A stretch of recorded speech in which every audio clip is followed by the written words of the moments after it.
we could be on a big fat bubble, and if that bubble crashes, it's a problem. The word bubble, remember the word bubble, you heard it here first. I mean, I don't want to sound rude, but I hope if it explodes, it's going to be now rather than 2 months into another administration. Because honestly, you got yourself problems. The word bubble, remember the word bubble, you heard it here first. Love him or hate him, there's one thing nobody can deny. Donald Trump knows a lot about the U.S. economy. He's part of the 1% running this country and has built a multi-billion-dollar fortune. So, is the Republican frontrunner full of hot air again? Or is this a slip of the tongue from somebody who knows more than he's willing to share with the rest of us? The answer to this question will shock even hardcore liberals. My name is Charles Hayek, and I'm a retired economics professor. Most of my life, I've studied macroeconomics and the cycles of boom and bust in the global economy. What I can promise you right now is if you give me just 10 minutes of your time, you will understand more about our economy than many Harvard graduates. In my research, I have uncovered a strange pattern that has been going on for the past 20 years. A bizarre economic cycle intimately linked to every U.S. election since then. Right now, I will show you the hard facts that led me to this conclusion in plain and simple English, so that by the end of this video, you can make your own choice and be better prepared for what's to come. But to understand how this bizarre pattern works, we need to take a short look back at 1999. When the ball drops on the year 2000, it will be a momentous event for the world and for the U.S. economy, which is closing in on its longest expansion ever. The decade has been marked by strong growth, the lowest unemployment in a generation, and yet remarkably little inflation. It seemed like a totally different America than the one we are living in today. The stock market was booming thanks to the internet companies, affectionately called the dot-coms. For many Americans, investing in the internet companies seemed like the quickest way to become rich. More and more people put their savings into the stock market, driving it higher and higher. They gambled their money on the hope that they could sell those stocks for 2 to 3 times their value. And everybody was praising the Clinton administration for creating the biggest economic growth in U.S. history. For a time, it worked. To many, it seemed like the party would never end. Even the chairman of the Federal Reserve, Alan Greenspan, said, "Technology is creating a new economy, one where the old rules no longer applied." The Fed was so confident that in February 2000, it began raising the interest rates to their highest level since 1995. At the same time, bad economic data started to come in. The previous holiday season that was supposed to bring big profits to internet-based companies was a major disappointment. And it was not just online shopping. Ordinary Americans bought less, and consumption was dropping. While the nation was preparing for the next election, the house of cards built around the stock market started to collapse. On the 12th of April, 2000, the Nasdaq dropped by 386 points. It was the largest drop ever recorded, and by the end of the next week, Wall Street had lost almost a quarter of its value. The long economic boom of the late 90s became a gigantic bust. Bush was entering office at a time when the Nasdaq had lost 60% of its value, erasing $7 trillion of American wealth. Clinton's economy grew on the back of the dot-com bubble, and now everybody was looking to Bush to get the economy going again. But before going any further, let's take a short step back and see what we can learn from this. An economic bubble grows around an asset that becomes very attractive to investors. In the 90s, this asset was the internet company stock. Greed attracts more and more people who gamble their money, hoping that prices will go up and they will sell for a profit later. When people are blinded by the bubble, they think that growth will never end. This delusion is fueled by the media, economic experts, and even the Fed. At this point, something very interesting happened. As the economy showed signs of slowing down, the Fed raised the interest rate. And, curiously, some months before the next U.S. election, the bubble bursts, creating massive economic pain. We now have a theory that we can put to the test. A bubble emerges and grows on low interest rates. Investors and speculators are down in, as the experts say, Everything is fine and growth will continue. The Fed raises interest rates in a time where the economy begins to slow down. And that specific time is right before the next presidential election. The bubble bursts, and the next president has to deal with the aftermath. If this sounds crazy to you right now, let's put the theory to the test. I do believe in the American dream. I believe there is such a thing as the American dream. Owning a home is a part of that dream. It just is. Right here in America, if you own your own home, you're realizing the American dream. The asset this time was houses. The Federal Reserve had cut interest rates from 6% in 2001 to 1% in 2003.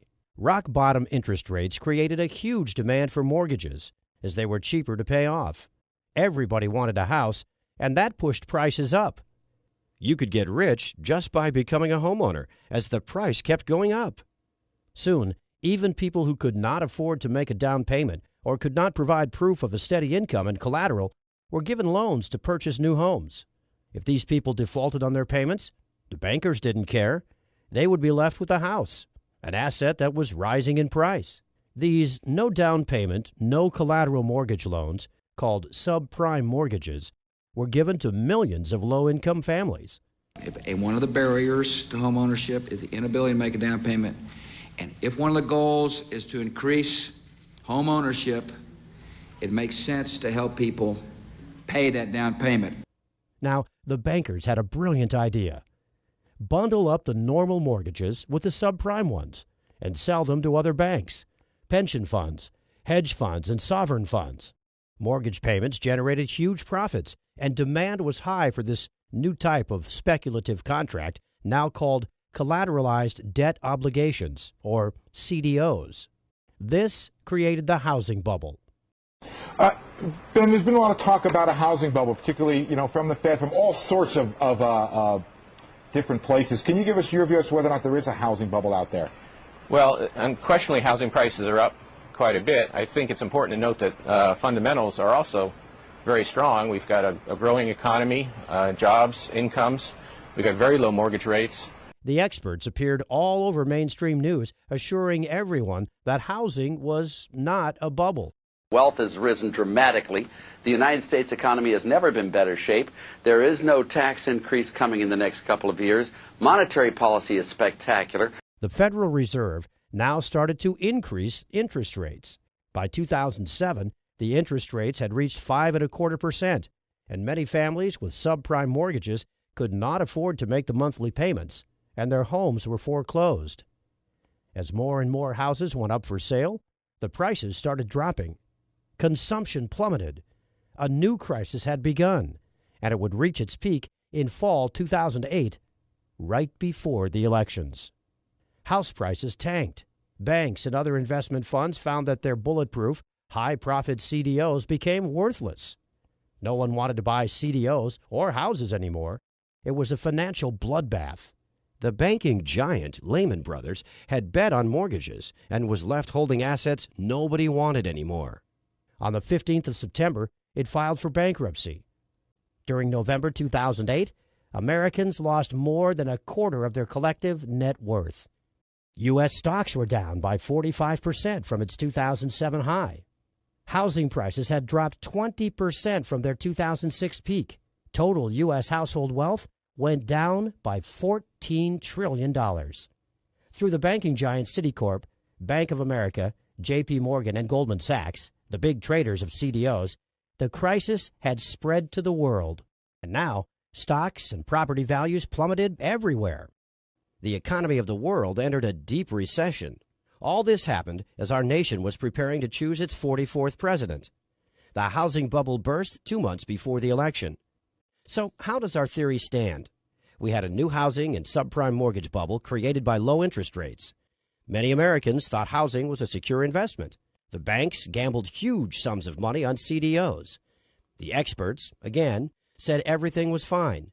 The economy started to weaken in late 2007 as the Fed was increasing the interest rates. The bubble violently burst just as Americans were preparing to vote for the 44th president of the United States. Everything that happened in 2000 happened again in 2008. The bubble burst in the year of the elections. Only this time, it was bigger, and the damage was global and massive. The theory is proven correct again. There's an election coming this November. Will there be another economic crisis? Let's go through our checklist again. In December 2015, the Fed started to increase interest rates. For the past 5 years, the rate has been close to 0%. The economy is already showing signs of slowing down. Right now, the Bloomberg Commodity Index hit a 16-year low. The last time this happened was August 2008. Commodities represent all the goods being traded around the world. Everything from oil to coffee, sugar, steel, and copper. When their price slumps, it signals a slowdown in the world economy. Oil is reaching its 2008 low point. The last time the price of oil was this low, the global financial system was melting down. And this time, it will hit the U.S. economy much harder because of the shale miracle. CNBC's Jim Cramer is warning that many U.S. oil companies will become bankrupt if the price of oil remains this low. The price of copper, too, has plunged all the way down to $2. The last time it was this low was just before the stock market crash of 2008. Consumption is slowing down. U.S. imports of goods declined by 6.6% on a year-over-year basis. U.S. exports of goods declined by 10.4% on a year-over-year basis. 2015 was the worst year for holiday spending since 2008. U.S. manufacturing is contracting at the fastest pace that we have seen since the last recession. If just one or two of these indicators were flashing red, that would be bad enough. The fact that all of them seem to be saying the exact same thing tells us that big trouble is ahead. So, what are the experts saying? What do you see right now? Actually, the economy is fundamentally strong. Housing is booming. Technology is booming. Commercial real estate's booming. In all fairness to Obama, during his administration in the last few years, jobs have been created and the jobless rate is way down. If you just kept it simple, you'd say that the United States is growing almost at kind of at trend growth, whether it's 2.5 or just under 3% growth or maybe even a little above it. Well, no, but around trend growth. Following our checklist, we have an election year, the Fed raising interest rates, an economy slowing down, experts saying everything is fine. The only thing that's missing is the bubble that Trump warned will burst before the November elections. Does he know something we don't? The word bubble, remember the word bubble. You heard it here first. I mean, I don't want to sound rude, but I hope if it explodes, it's going to be now rather than 2 months into another administration. Well, to understand exactly what a bubble is, we need to look back at the dot-com and the mortgage CDO bubbles. In both cases, people thought that they had something that would never stop growing, something too big to fail. In both cases, stocks and housing attracted huge sums of money, driving their prices way beyond the actual value. This is just like gambling. Buyers get the asset, hoping they will sell it in the future for a profit. When the bubble bursts, those who are left with the asset suffer huge losses. Right now, I must ask you to give me your full attention. The following 5 minutes will be shocking and a little bit tricky to understand. And I hope you're sitting down for this. My prediction for 2016 is that we will see a banking collapse that will make the 2008 crisis look like a Sunday afternoon picnic. This coming crash will wipe out the entire U.S. financial sector and take with it savings, deposits, retirement funds, pensions. It'll be nothing short of a financial bloodbath. How can this be possible? Well, remember how bubbles are created when something seems to grow indefinitely? The delusion is that something is too big to fail. But the bigger the bubble becomes, the faster it fails. Right now, people think big banks can't fail because of their size and importance in the world economy. It is as blatant as their name suggests. How did we get here? On September 18, 2008, Hank Paulson, the U.S. Secretary of the Treasury, told members of Congress that $5.5 trillion in wealth would disappear by 2 p.m. that day unless the government took immediate action. What took place next was undoubtedly the biggest blackmail in history. The threat, keep the big banks alive, or else the economy implodes and depositors lose their money. In December 2008, The first of many financial stability measures was put into place. The Fed's mission from now on was to keep the big banks alive no matter what. Economists calculated that the total cost of the various measures put into place to accommodate big banks was in excess of $20 trillion up to this year. The too big to fail banks now had a taxpayer-sponsored safety net. The message was clear. Do whatever risky business you want. We've got your back. And this is how Congress and the Federal Reserve created the ultimate bubble, the too big to fail bubble. The idea that the too big to fails were going to get cut down to size after the financial crisis has turned into a giant myth. In fact, they've become even bigger. J.P. Morgan Chase, number one among banks in total assets, has seen its base swell to more than $2.5 trillion. The company's deposit base alone has grown by 29% since the end of 2008. The so-called Big Four institutions, J.P. Morgan, Bank of America, Citigroup, and Wells Fargo, continue to distance themselves from the pack, with some $8.2 trillion in total assets. That's 154% more than the rest of the top 50 banks combined. Unfortunately, the old saying, the bigger they are, the harder they fall, will prove correct. And when they collapse, the result will be nothing short of catastrophic for the world economy. But for a bubble to inflate, you also need an asset on which speculation, or rather gambling, has become so rampant and so over the top that a disaster is just waiting to happen. Let me introduce you to the world's biggest and most dangerous casino. It's called the derivatives market. And right now, the total net worth of all outstanding derivatives contracts is a staggering $552.9 trillion, according to the Bank for International Settlements. $552.9 trillion. Let that number sink in for a moment. Total U.S. debt right now stands close to $19 trillion, and most Americans find that shocking. But very few have any idea of how big this financial market is. The entire economy of the world in real goods and services is evaluated at around $78 trillion annually. The derivative market is 7 times the value of every good and every service provided around the world in an entire year. At first, I thought this number was too big to be real. But the Office of the Comptroller of the Currency, independent bureau of the U.S. Department of the Treasury, confirms it.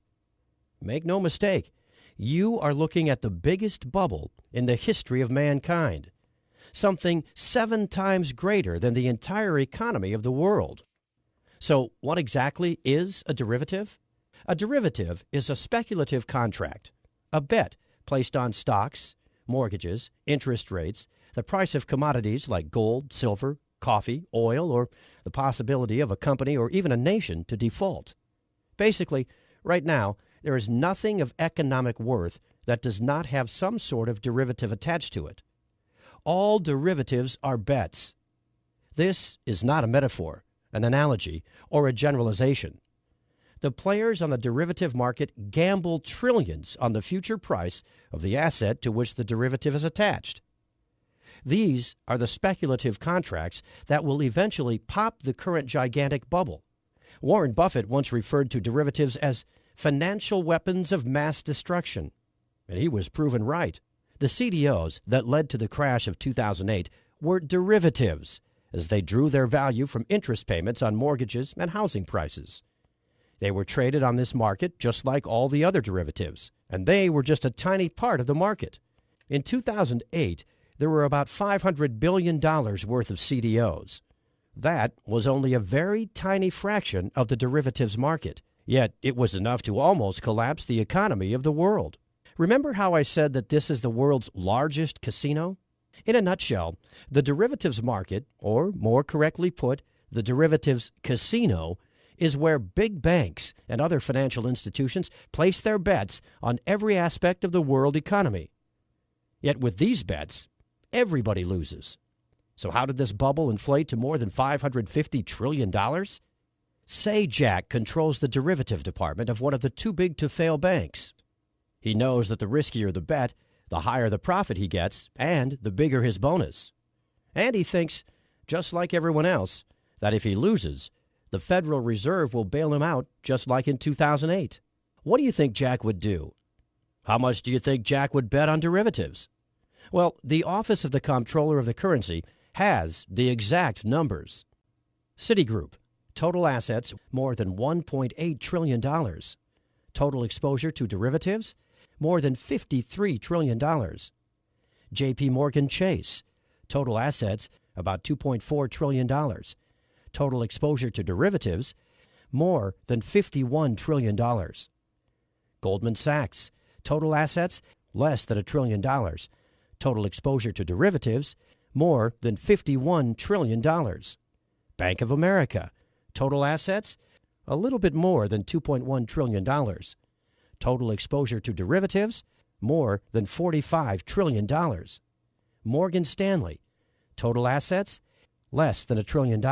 Total exposure to derivatives, more than $31 trillion. Overall, the biggest U.S. banks collectively have more than $247 trillion of exposure to derivatives contracts. This is an amount of money that is more than 13 times the size of the U.S. national debt. And it's a ticking time bomb that could set off financial Armageddon at any moment. This is gambling on the future of the world economy on an unprecedented scale. And just like every other bubble before it, the too-big-to-fail derivatives bubble will burst. The bubble to end all bubbles because of its sheer size. It's inflated to a size far greater than the dot-com bubble and the mortgage CDO bubble combined. This is the final piece of the puzzle. The Fed interest rate hike, the experts claiming everything is okay, the real economy slowing down, and the bubble that is inflated to an unsustainable size.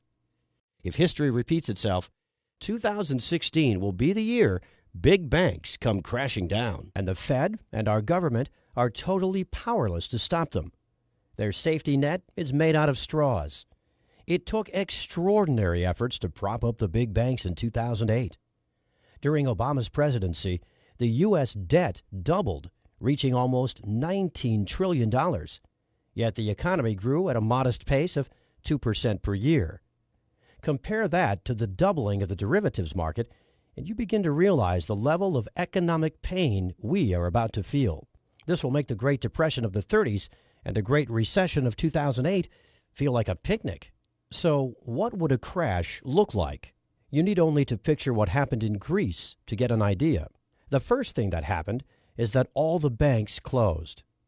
The only way people could get their money out was with ATM withdrawals. And they were limited to 60 euros a day. That's about $63. Ask yourself this. If the banks close in the U.S., could you live with $63 per day? Immediately, huge lines formed in front of ATMs. People waited in the scorching heat for hours to get a tiny fraction of their savings and deposits out. 17% of the Greek population is currently unable to meet their daily needs for food. Approximately 30% are living below the poverty line. The official unemployment rate is 27%, 52% of under 25s. In Athens, Greece's capital, one of these is 53-year-old Athenian Vasilis Dimopoulos, who used to earn up to 3,000 euros per month until his employer folded in 2008. I sold my home in 2007, though the small profit I made is now gone. I was on the streets for 6 months, he said. Now, Dimopoulos lives in a Red Cross hostel selling Athens street paper, Shadia. Dionysia Michalidou, retiree. I have no insurance. I have no pension. I have nothing. Since the crisis, suicides have increased by roughly 50%. Emmy Christoulis, daughter of suicide victim. If one Greek was to take up a Kalashnikov, I would be the second. I find no other solution than that of a dignified exit before I begin searching through the garbage for my food. I believe that one day, because the younger generation has no future, they will take up arms and hang the traitors of the nation. Keep in mind that Greece received bailouts in 2015, and yet this is the situation there. Who will be able to bail out the world's largest economy? No one. The crisis brought by the collapse of the too-big-to-fail banks will be global, and it will dwarf anything the world has ever seen. Personally, I expect that everything that happened in Greece will happen in the U.S. but on a much greater scale. And the impacts will be far worse. I have studied economics for the past 35 years. I have seen it go through good times, and I have studied the bad ones. I went through the numbers over and over again, thinking this is not real, thinking I had made a mistake somewhere. But many other economic experts say the same thing. The same experts who warned us about the crisis coming in 2008 are all sounding the alarm bells. Peter Schiff, Gerald Celente, Mark Faber, and many others are predicting a disaster for 2016. To be completely honest with you, I'm afraid for my future and the future of my family. I knew I had to do something to prepare for the worst economic crisis in our lifetime. But where to start and what to do? While doing my research for this presentation, I discovered what Americans did during the last 3 financial meltdowns, which strategies worked, and which condemned hundreds of thousands to poverty. If this presentation made any sense to you, if you have begun to understand the economic gun that's pointed at the head of every U.S. citizen, then you need to take the following information very seriously. The first aim of this project was to warn people, just like you, of the imminent danger looming over our country. The second aim of this project is sharing my research on the last 3 financial meltdowns with as many people as possible. Let me tell you right off the bat, there are 2 mistakes 89% of Americans make right now that during the crash will cost them their wealth, their retirement funds, their deposits, and their savings. And there are 2 very simple solutions that require just 5 minutes to put into place in order to avoid financial ruin. But before sharing this with you, I must ask for your help. Here's why. I've gathered all my research on economic collapses that have happened around the world and created a blueprint designed to help Americans to survive and thrive during the coming big bank derivatives. I called my work Surviving the Final Bubble, and I've managed to deliver it to over 1,000 families through the Internet. And I did it without charging them a single cent. Unfortunately, keeping the website up and running and sending the message across is not cheap. I dedicated $10,000 of our savings to do this, and it was all gone by January 3rd. The only reason you are seeing this presentation right now is because I started to give away Surviving the Final Bubble at a cost. I crunched the numbers, and in order to keep this website alive, we need to get back $37 for every copy delivered. It is only through the contributions of other like-minded, responsible Americans that you are seeing this presentation right now. Over 3,000 people have read the book, discovered the vital information on wealth protection and crisis survival, and contributed to our project. Here's a short summary of what you will discover inside. Why the government is not your friend when safeguarding your wealth during an economic meltdown. Just to give you an example, during the crisis in Cyprus in 2012, deposits were confiscated to prop up the banks. But they can't take what they don't know you have. There are 3 assets you do not have to report to the U.S. government, and I will show you how to use them to protect your wealth and financial stability. There are 2 types of stocks that positively skyrocket when the rest of the market comes crashing down. The harder Wall Street bleeds, the more valuable this investment becomes, as everybody scrambles to get a slice of these types of companies. I will tell you the best moment to buy and when you can cash in safely. There's one item that during an economic crash becomes a real godsend. That's because it's easier to barter with, to store, and its price usually skyrockets. I will show you exactly why owning it means seizing an opportunity that may end all your financial worries, and where to get it to avoid scammers.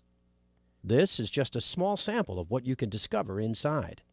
So I mentioned 2 mistakes that will wipe out trillions during the coming collapse. First, 89% of Americans are not aware of something very serious. When you put your money in the bank, you have legally transferred your deposit to the bank. You have become the creditor, and the bank is the debtor. The bank owes you the money. When you demand payment, the bank is obligated to give you your money back.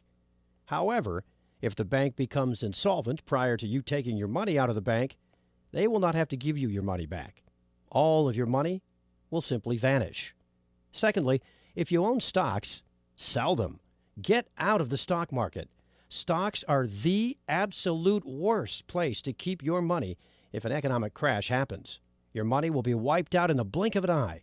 We've seen this happen in 1929, 2000, and 2008. The stock market crash has already started, and it will only accelerate as the election draws near. This information is designed to help you thrive during the big bank derivatives collapse, if it does not spin completely out of control. Up to this point, we have only talked about wealth protection, but it might not be enough. Given the size of the derivatives market and the wild speculation going on, securing wealth and financial stability may be very low on the priority list for any family. Food, water, safety, and keeping illness and criminals away may be a far more pressing concern. Make no mistake, this disaster will be global.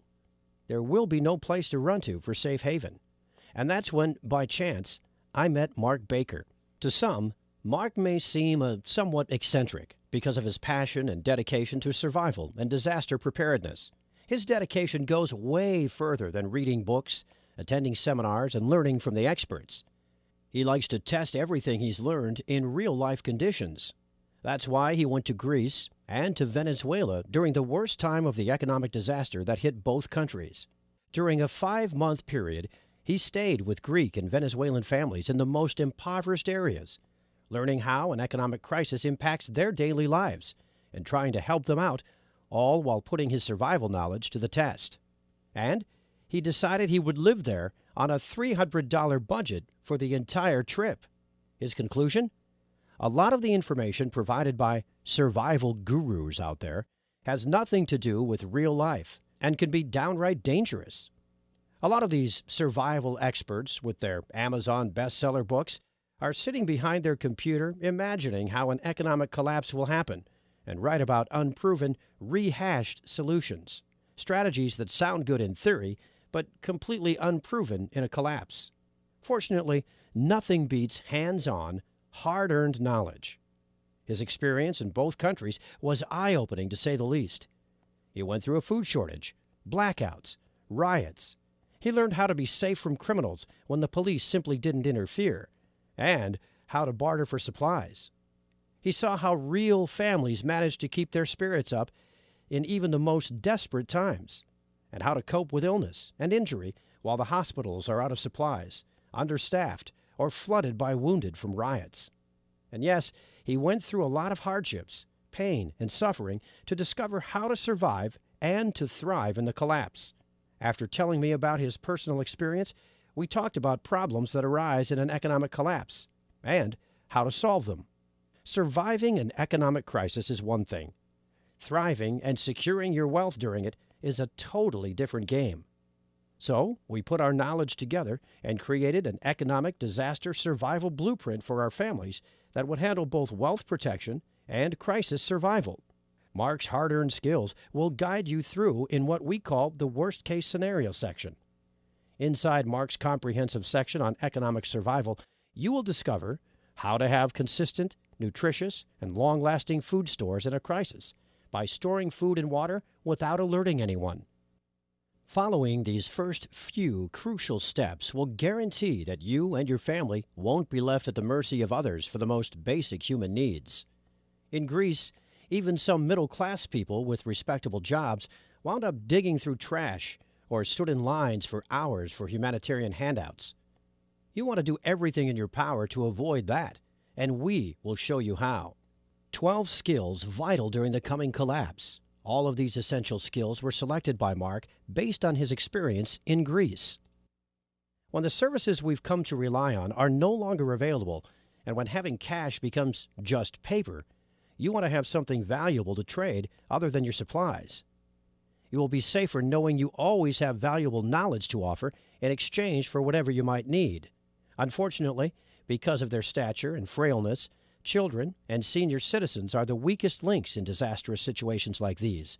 But that doesn't have to be the case anymore, because we will show you a couple of essential tips to ensure their safety and well-being at all times. You will discover the secrets on how to build strong links within the community and how to become its leader. There's always safety and conform in numbers, and you will find out how to build a cohesive group and how to manage dangerous situations. This is just a brief glimpse on our comprehensive guide to surviving and thriving during the coming financial meltdown. Here's my promise to you. Should this worst-case scenario happen, if you follow the information inside, you'll never have to beg, borrow, or steal just to feed your family or clothe your children, or to not have to live in unsanitary conditions during any crisis. But that's not all you're getting when you choose to contribute to our project, because you will also receive 2 bonuses that complement surviving the final bubble in every way. The first one is called Survival Mindset. During a crisis, many have lost their lives because they succumb to emotional stress first. This guide is dedicated to showing you all the secrets to overcoming the powerful emotions that can overcome even the most seasoned survivalist during a disaster. In Chapter 1, you will discover the simple blueprint to coping with the emotional stress that can ruin even the most carefully put together survival plan. You will learn the simple remedies for the most crippling emotional states: isolation, anxiety and hopelessness, and many others. This knowledge will keep you and every member of your group confident, disciplined, and steadfast, and will maximize your chances of survival. How to keep morale up and how to maintain a positive attitude. Using this information, you will easily become a true leader of the community. The second focuses on hygiene and sanitary conditions during the shortages that come with any disaster. Secrets to Sanitization After SHTF is designed to show you how to be safe from disease by using survival techniques to dispose of potentially harmful waste and garbage, how to efficiently use limited hygiene supplies to maximize their effectiveness. You will also discover how to prioritize hygiene needs during a disaster. Valuable resources must always be kept for high-priority sanitization needs and not squandered on petty ones. These bonuses are available absolutely free with your copy of Surviving the Final Bubble, and support this website today. But we want to go even further than that. Just say maybe to the Surviving the Final Bubble program click and the Get Instant Access button. Fill out your information on the Secured Payment Processor page and go through the program and the bonuses for a full 60-day trial. And if you have any reason for being unhappy with your investment, you will get a refund in as little as 48 hours, no questions asked. It's as simple as that, and you risk nothing. It will be hard to find a better proposition than this. Frankly, the way things are going, I would be surprised if the first major shocks to the economic system don't happen by the end of your trial period. When the unthinkable happens, roles in society are reversed. Being able to read fancy spreadsheets might be useful today, but in a crashing society, it will put you at the bottom of the food chain. Adaptability, strength, and the knowledge you are about to receive are the only things that will get you and your family through. It's time for you to make a choice. It may be the most important one you will ever make. There are 3 possible paths ahead of you. Path 1, you don't do anything. You go on with your daily life and pray for a miracle, or that any of the data presented above is fake or misinterpreted. You can trust Obama, Janet Yellen, Ben Bernanke when they all say everything is fine. But that's exactly what all the talking heads on TV and all the politicians said back in 2008. But this time, you know it's different. The bubble is much, much bigger, and the Fed is out of ammo. They have printed too much money already, and they have kept interest rates low for too long. There is no way out. No one to bail out the too-big-to-fail banks or the government. Over the past 8 years, we have doubled our debt, while the real economy, not Wall Street, hasn't even fully recovered from the last bubble. These are the undeniable facts of our time. I strongly urge you not to remain passive. Remember the suffering of Greece. It will all come to America soon. It will happen right before your eyes. Mark heard firsthand the cries of children, tears of hunger pain streaming down their faces. Don't let the same happen to your family. That is the result of doing nothing, of being unprepared. I hate to ask you this, but would you be able to live with yourself knowing you had one good solution in hand, one click away, completely risk-free? Unfortunately, this is the kind of attitude most of the Americans will cling to.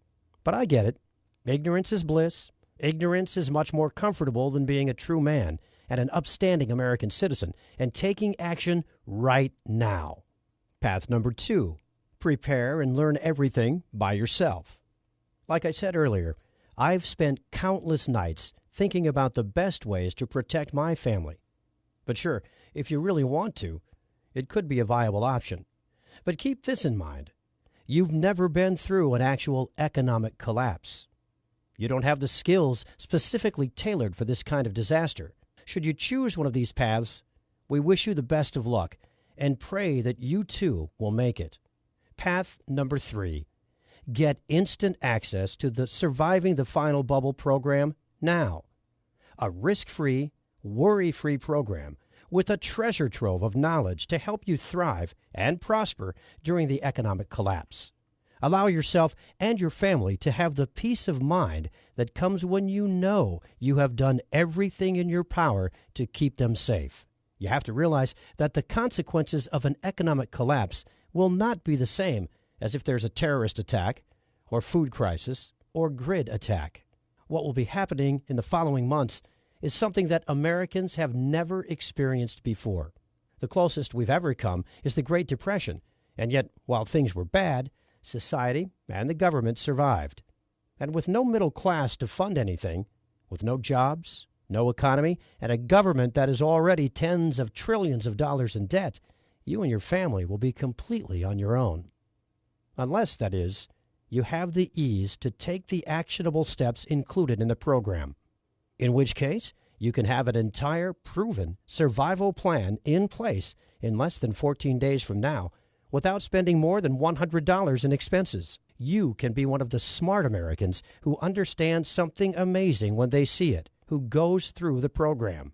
Feel your worries and anxiety melt away, all the while contributing to this project and helping many American families, just like yours, survive and thrive during the greatest bubble in the history of mankind. The choice should be obvious, but it's up to you to take the final step. God bless you, and God